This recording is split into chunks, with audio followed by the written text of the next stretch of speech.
All right, let's get into it. Forget everything you think you know about whimsical fairy tales and friendly sea creatures.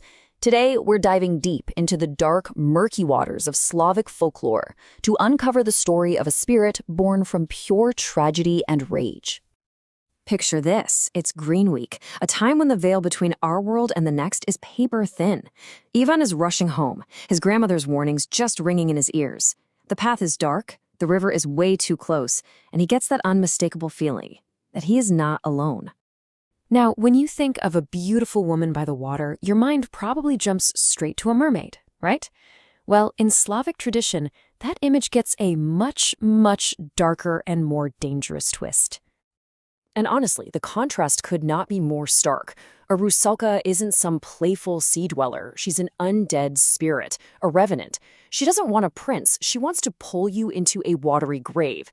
She is, for all intents and purposes, a terrifying, beautiful zombie. So Ivan, he trips and scrambles back to his feet, and that's when he sees her, a woman, just stunningly beautiful, with this otherworldly silvery green hair, and she's holding a comb made of bone.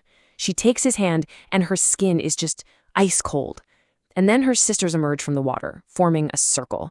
He's completely mesmerized, drawn right into their deadly dance. And just like that, Ivan's story is over. It's a classic cautionary tale, for sure. But his tragic end really brings up a much deeper question about the spirit who did this to him. The story is absolutely chilling, but the why behind it, that's even more fascinating. To really understand the rusalka, we have to understand how the ancient Slavs looked at death itself. You see, in Slavic belief, not all deaths were created equal, not at all. The way you died determined exactly what happened to your soul, and trust me, some fates were far, far worse than others. A good death was, well, part of the natural order of things. You know, dying of old age, surrounded by your family. It was sad, of course, but it followed the expected circle of life. It was a death that people could understand and eventually accept. A bad death, on the other hand, that was a whole different story. This was sudden, violent, or unnatural. An accident, a murder, a suicide. These deaths were terrifying because they felt completely arbitrary, a total disruption of that natural order, leaving souls trapped in a state of unrest. And these poor victims become what's known as the unclean dead. Their spirits trapped by that bad death, unable to move on, and they often become these dangerous revenants that haunt the living. So who becomes a rusalka? Well, she is the spirit of a young woman whose life was cut tragically short. Maybe she was jilted by a lover, or murdered, or died just before her wedding day. Her death is defined by trauma and unfulfilled potential. She is the ultimate unclean dead. Now, believing in these spirits wasn't just some passive thing. Oh no. Ancient Slavic communities had very specific, very real ways of dealing with them, especially during the time of year when they were at their most powerful. In the early summer, during festivals like Green Week and Kupala Night, it was believed that the border between the world of the living and the world of spirits was at its absolute thinnest. This was a time of incredible power, but also incredible danger. During Kupala Night, people engaged directly with these elemental forces. They would literally leap over bonfires for purification. Young women would float these beautiful flower wreaths on the river to predict their romantic futures.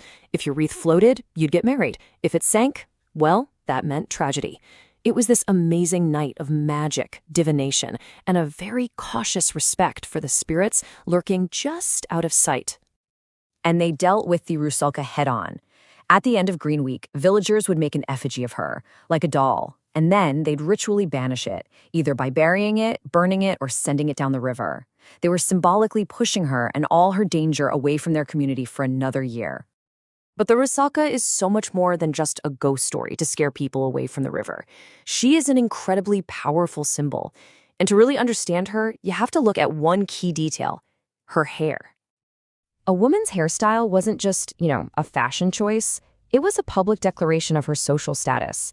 It told everyone instantly exactly who she was and where she belonged in the social order. The social code was crystal clear. A young, unmarried girl wore a single braid. That showed she was under her father's authority.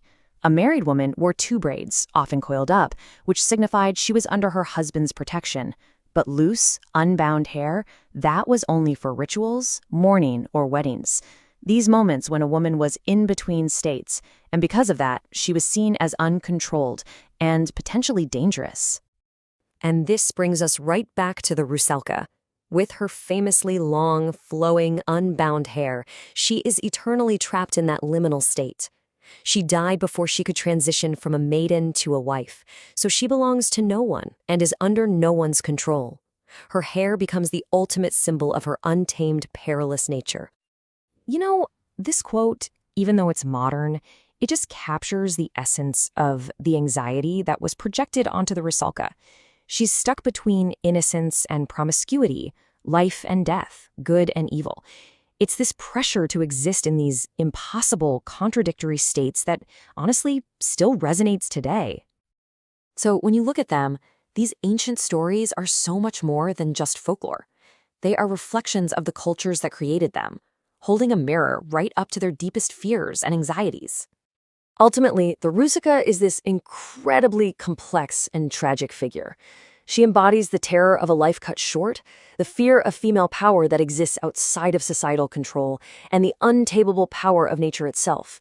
She isn't just a monster to be feared, she is a story to be understood. So, if the rusalka tells us so much about the anxieties of the past, it really begs the question, what do the monsters we create today say about the fears that haunt us right now? What untamed forces are we trying to control through our own stories?